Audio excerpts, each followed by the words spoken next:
Assalamualaikum warahmatullahi wabarakatuh. Kami dari kelompok 4 akan mempresentasikan salah satu tugas mata kuliah Matematika Ekonomi dan Bisnis dengan tema Penerapan Fungsi Linier dengan dosen pengampu Ibu Dwi Setia Nugrahini, MPD. Kelompok kami yang beranggotakan Abida Titin Masruroh dengan NIM 401190002, Ananda Citra Aprilianasari dengan NIM 401190019, dan Anis Imeliana Dwi Nugraheni dengan NIM 401190025 dari kelas Ekonomi Syariah A. Yang akan kita bahas dalam tema ini yaitu yang pertama, pendahuluan, yang kedua, fungsi permintaan, yang ketiga, fungsi penawaran, dan yang keempat, keseimbangan pasar satu macam produk. Pendahuluan. Penerapan ekonomi dan bisnis yang berbentuk fungsi linier adalah dalam ekonomi mikro, yaitu dengan memperkenalkan fungsi permintaan dan fungsi penawaran, kemudian menganalisis interaksi antara fungsi permintaan dan fungsi penawaran yang berupa keseimbangan pasar. Keseimbangan pasar ini terdiri dari dua macam, yaitu keseimbangan pasar satu macam produk dan keseimbangan pasar dua macam produk. Dari keseimbangan pasar, kita kemudian menganalisis surplus konsumen, surplus produsen, dan surplus total. Selanjutnya, menganalisis perubahan keseimbangan pasar yang diakibatkan oleh adanya pengaruh pajak dan subsidi, harga batas maksimum dan minimum, kuota produksi, serta tarif kuota impor dari pemerintah. Yang selanjutnya yaitu adalah fungsi permintaan.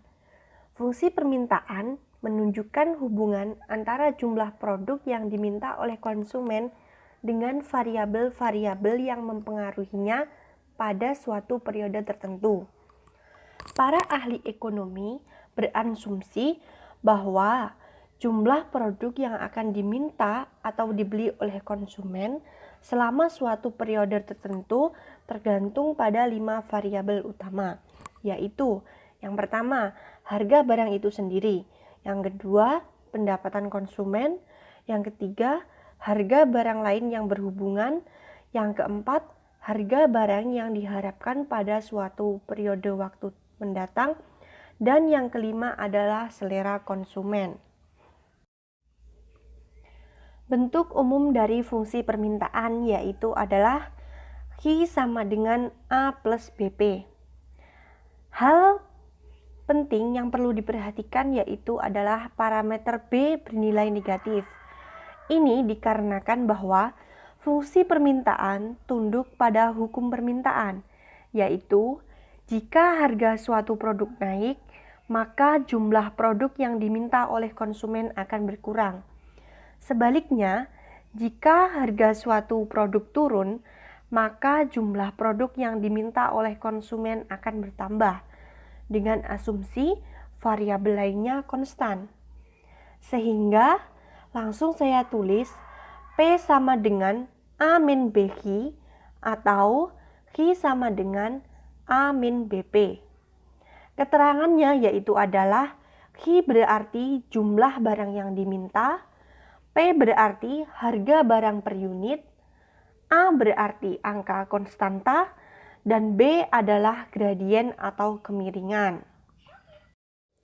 Langsung saja masuk pada contoh soal. Suatu produk jika harganya Rp100 akan terjual 10 unit. Dan bila harganya turun menjadi Rp75 akan terjual 20 unit. Tentukan fungsi permintaannya dan gambarkan grafiknya. Selanjutnya adalah penyelesaian. Kita akan menyelesaikan soal ini dengan menggunakan rumus fungsi linier, yaitu X min X1 per Y min Y1 sama dengan X2 min X1 per Y2 min Y1 dengan asumsi bahwa Hi sama dengan X dan P sama dengan Y. Langsung saja kita masukkan pada rumus tadi menjadi Hi min Hi1 per P min P1 sama dengan Hi2 min Hi1 per P2 min P1. Jadi rumus ini yang akan kita gunakan. Kemudian dari angka-angka yang telah kita ketahui akan kita masukkan pada rumus ini. Sehingga Hi min Hi1-nya adalah 10 per P min P1-nya adalah 100 sama dengan Hi2-nya adalah 20 min 10 per P2-nya adalah 75 min 100. Dari sini akan kita kurangi seperti pengurangan matematika seperti biasanya. Sehingga menjadi Hi min 10 per P min 100 sama dengan 20 dikurangi 10 sama dengan 10 per 75 dikurangi 100 sama dengan min 25. Sehingga kita tulis karena kita akan mencari Hi-nya, jadi P min 100 akan kita pindah ruaskan ke sebelah kanan. Jadi Hi min 10 sama dengan 10 per min 25 dikali P min 100. Hi min 10 sama dengan 2 per min 5, yaitu bentuk sederhana dari 10 per min 25 dikali P min 100. Agar memudahkan kita dalam mengalihkan, bentuk pecahan tadi akan kita ubah menjadi bentuk desimal, sehingga menjadi Hi min 10 sama dengan min 0,4 dikali P min 100 dengan hasil Hi min 10 sama dengan min 0,4 P ditambah 40.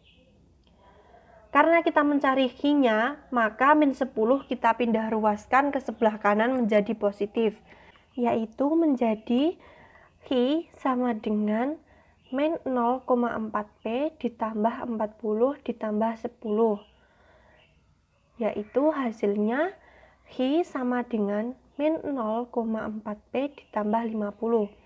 Karena bentuk umum fungsi permintaan adalah Hi sama dengan A min BP, maka saya tulis Hi sama dengan 50 min 0,4 P.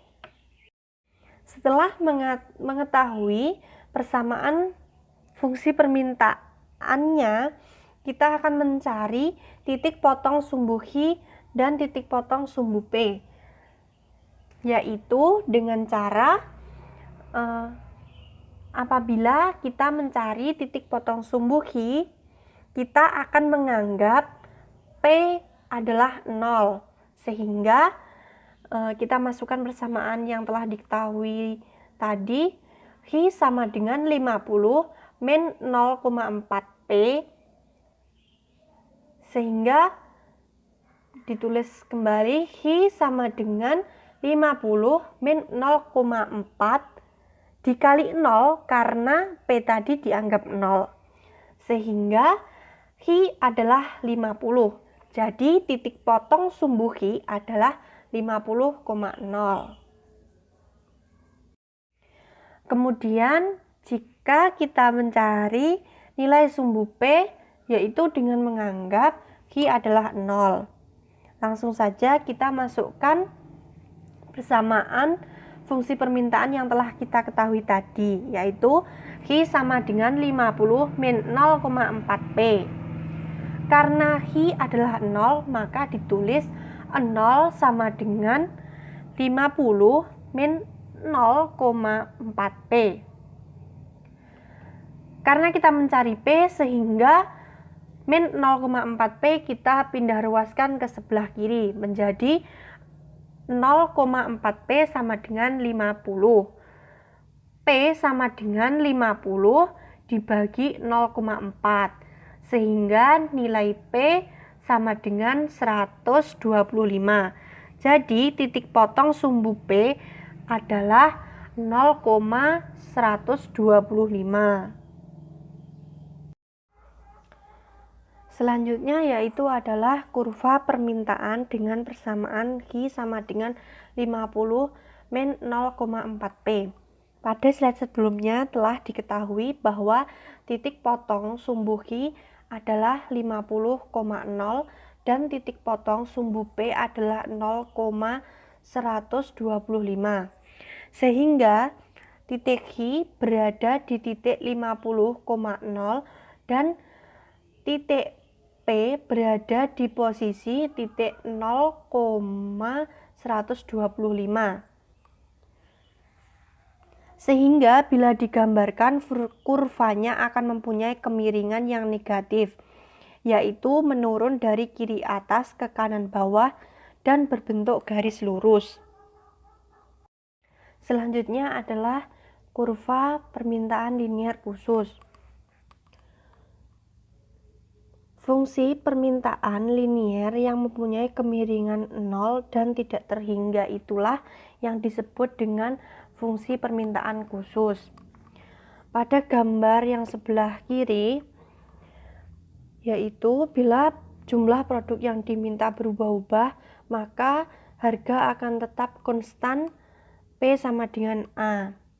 Sedangkan pada gambar sebelah kanan, jika harga produk berubah-ubah, maka jumlah produk yang diminta akan tetap konstan pada Q sama dengan A. Fungsi penawaran. Fungsi penawaran menunjukkan hubungan antara jumlah produk yang ditawarkan oleh produsen untuk dijual dengan variabel-variabel lain yang memengaruhinya pada suatu periode tertentu. Variabel-variabel lain yang memengaruhinya menurut ahli ekonomi ada 5 variabel utama, yaitu 1. Harga produk tersebut, 2. Tingkat teknologi yang tersedia, 3. Harga dari faktor-faktor produksi atau input yang digunakan, 4. Harga produk lain yang berhubungan dengan produksi, dan yang kelima, harapan para produsen terhadap harga produk tersebut di masa mendatang. Fungsi penawaran ke dalam bentuk persamaan linier, yaitu QSX sama dengan A plus BPX, di mana QSX ini yaitu jumlah produk X yang ditawarkan oleh produsen. A dan B yaitu konstanta, di mana B harus bernilai positif. Di sini B bernilai positif karena sesuai dengan hukum penawaran. Ketika harga naik, maka jumlah produk yang ditawarkan akan bertambah. Namun, jika harga rendah, maka jumlah produk yang ditawarkan itu sedikit. Hukum ini berbanding lurus. Dan yang terakhir PX-nya. PX itu harga produk X.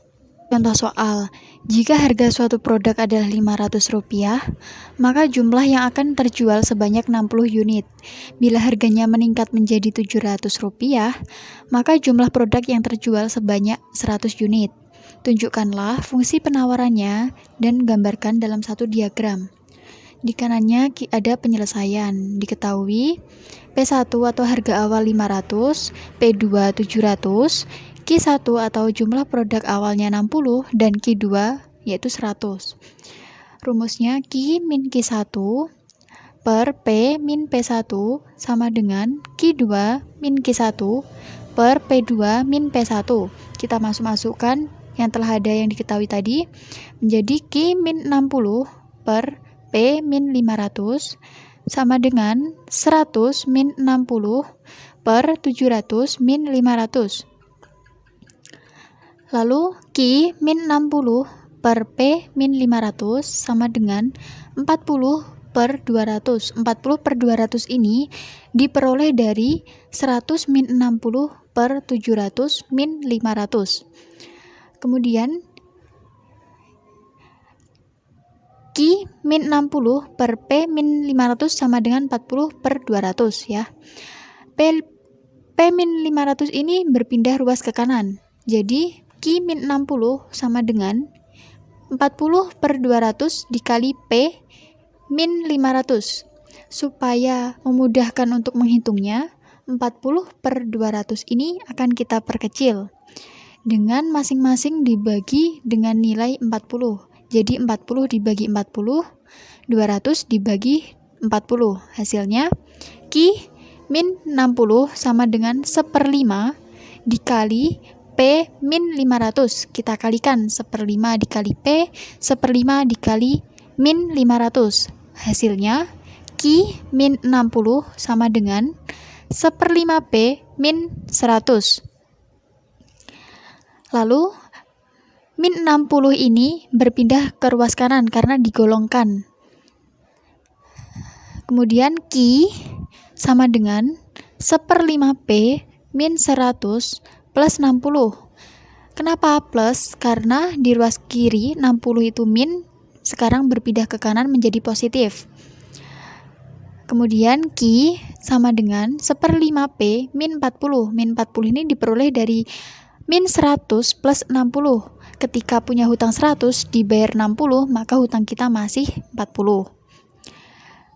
Lalu hasilnya Q sama dengan 1/5 P min 40, atau bisa kita tulis Q sama dengan min 40 plus 1/5 P, atau juga bisa kita tulis dengan Q sama dengan min 40 plus 0,2 P, di mana 0,2 P ini nilainya sama seperti 1/5 P. Slide ke-14, lanjutan dari slide ke-13. Setelah kita sudah menemukan fungsi penawaran, lalu kita akan mencari sumbu Q dan juga nilai sumbu P. Yang pertama, kita akan memotong sumbu Q dengan menganggap P sama dengan 0. Q sama dengan min 40 plus 0,2 P. Q sama dengan min 40 plus 0,2 dikali 0 karena P-nya adalah 0. 0,2 dikali 0 itu tidak ada nilainya atau hilang. Lalu Q sama dengan min 40. Jadi, titik potong sumbu Q itu terletak di titik min 40 dan titik 0. Setelah nilai sumbu Q sudah ditemukan, kemudian mencari nilai sumbu P dengan menganggap Q sama dengan 0. Rumusnya sama, yaitu Q sama dengan min 40 plus 0,2 P. Di mana Q-nya adalah 0, jadi kita tulis 0 sama dengan min 40 plus 0,2 P. 0,2 P ini berpindah ruas ke kiri menjadi negatif, atau min 0,2 P sama dengan min 40. Lalu P sama dengan min 40. Min 0,2 ini berpindah ruas ke kanan untuk dibagi dengan min 40. Jadi penulisannya P sama dengan min 40 per min 0,2. Hasilnya P sama dengan 200. Jadi titik potong sumbu P ini terletak di titik 0 dan 200. Kita akan menggambar kurvanya, yaitu dengan menentukan tadi titik potong pertama, Q-nya bernilai min 40 dan P-nya yaitu 0. Ini min 40,0. Kemudian yang titik kedua, Q sama dengan 0 dan P sama dengan 200, jadi 0,200. Dari min 40 ke titik 200, kita akan menarik garis secara berputus-putus. Karena di dalam ekonomi itu, yang hanya diakui itu di kuadran 1 saja, yang lainnya tidak karena bernilai negatif atau tidak bermakna. Jadi dari titik min 40 ke titik 200, ini kita akan garisnya putus-putus. Lalu, kita akan menggaris lurus ketika sudah di titik 200. Dari kiri bawah ke kanan atas. Dari kita tarik garis dari kiri bawah ke kanan atas, garis ini, titik ini melewati titik potong antara titik 60,500 dan titik 100,700. Kurva penawaran linier khusus ada 2 macam, yaitu yang kiri itu kurva penawaran dengan gradien atau kemiringan 0, di mana keadaan ini terpenuhi jika jumlah produk yang ditawarkan oleh produsen itu berubah-ubah. Akan tetapi, harga produknya itu tetap atau disamakan dengan PS sama dengan A. Sedangkan kurva yang kanan atau kurva sebelah kanan yaitu kurva penawaran dengan gradien tak terhingga. Maksudnya di sini ya, di mana keadaan ini terpenuhi jika harga produknya berubah-ubah, tetapi jumlah produk yang ditawarkan itu tetap, atau kita samakan dengan QS sama dengan A. Pembahasan selanjutnya yaitu mengenai keseimbangan pasar satu macam produk. Interaksi dari fungsi permintaan dengan Hi sama dengan A min BP dan fungsi penawaran dengan Hi sama dengan A plus BP sering disebut sebagai keseimbangan pasar satu macam produk. Mengapa demikian? Karena baik dari fungsi permintaan maupun dari fungsi penawaran hanya mempunyai satu variabel bebas. Keseimbangan pasar akan menciptakan harga dan jumlah keseimbangan di pasar. Untuk mencapai keseimbangan pasar, maka syaratnya nilai HID sama dengan nilai HIS. Maksudnya, jumlah produk yang diminta oleh konsumen harus sama dengan jumlah produk yang ditawarkan oleh produsen. Atau nilai PD sama dengan nilai PS. Maksudnya, harga produk yang diminta sama dengan harga produk yang ditawarkan. Setelah memenuhi syarat dalam mencapai keseimbangan pasar, maka kita dapat mengerjakan soal. Pengerjaannya pun dapat dilakukan dengan dua cara, yaitu yang pertama secara aljabar, dengan cara mengerjakan sistem linier antara fungsi permintaan dengan fungsi penawaran. Yang kedua dapat dikerjakan secara geometri, yaitu ditunjukkan oleh perpotongan antara kurva permintaan dengan kurva penawaran. Titik dari perpotongan tersebut biasanya pada kurva akan diberi simbol E atau equilibrium yang diartikan sebagai simbol dari harga keseimbangan. Macam grafik keseimbangan pasar. Yang pertama, grafik keseimbangan pasar yang mempunyai arti ekonomi. Kenapa memiliki arti ekonomi? Karena baik harga maupun jumlah keseimbangan mempunyai nilai positif yang biasanya gambar kurva tersebut berada pada kuadran 1, di mana HID merupakan jumlah produk yang diminta, HIS merupakan jumlah produk yang ditawar, E merupakan keseimbangan pasar, QE merupakan jumlah keseimbangan, dan PE merupakan harga keseimbangan. Yang kedua, grafik keseimbangan pasar yang tidak mempunyai arti ekonomi. Hal ini dikarenakan salah satu variabelnya ada yang bernilai negatif. Dapat dilihat pada gambar 6.8 ditunjukkan oleh titik HIE yang bernilai negatif. Contoh soal. Fungsi permintaan dan penawaran dari suatu barang ditunjukkan oleh persamaan berikut ini. Diketahui nilai HID sama dengan 6 min 0,75P dan nilai HIS sama dengan min 5 plus 2P. Yang ditanyakan, A. Berapa harga dan jumlah keseimbangan pasar? B. Tunjukkanlah secara geometri keseimbangan pasar tersebut. Maka penyelesaiannya, untuk mengerjakan persoalan A, maka harus memenuhi syarat keseimbangan pasar, yaitu nilai HID sama dengan nilai HIS atau nilai PD sama dengan PS. Karena dalam soal tersebut baik nilai HID maupun HIS sudah diketahui, maka penyelesaiannya HID sama dengan HIS 6 min 0,75P sama dengan min 5 plus 2P. Kemudian dikelompokkan dengan yang sama menjadi min 0,75P min 2P sama dengan min 5 dikurangi 6. Maka diperoleh min 2,75P sama dengan min 11. P sama dengan min 11 dibagi min 2,75P. Maka nilai P sama dengan 4. Untuk memperoleh nilai Q, maka substitusikan nilai P sama dengan 4 ke dalam salah satu persamaan fungsi permintaan atau penawaran. Di sini yang dipilih menggunakan persamaan fungsi permintaan dengan nilai Hi sama dengan 6-0,75P. Maka nilai Hi sama dengan 6-0,75, nilai P diganti dengan angka 4, menjadi Hi sama dengan 6-3, maka Hi sama dengan 3. Jadi harga dan jumlah keseimbangannya 3,4. Persoalan B berkaitan dengan menggambar keseimbangan pasar. Maka yang harus kita lakukan yaitu mensubstitusikan baik Hi maupun P bernilai 0.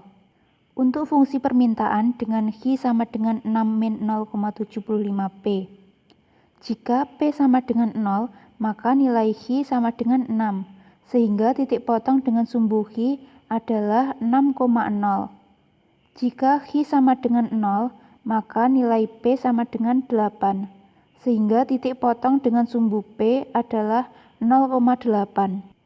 Jadi, titik koordinat untuk fungsi permintaan adalah 6,8.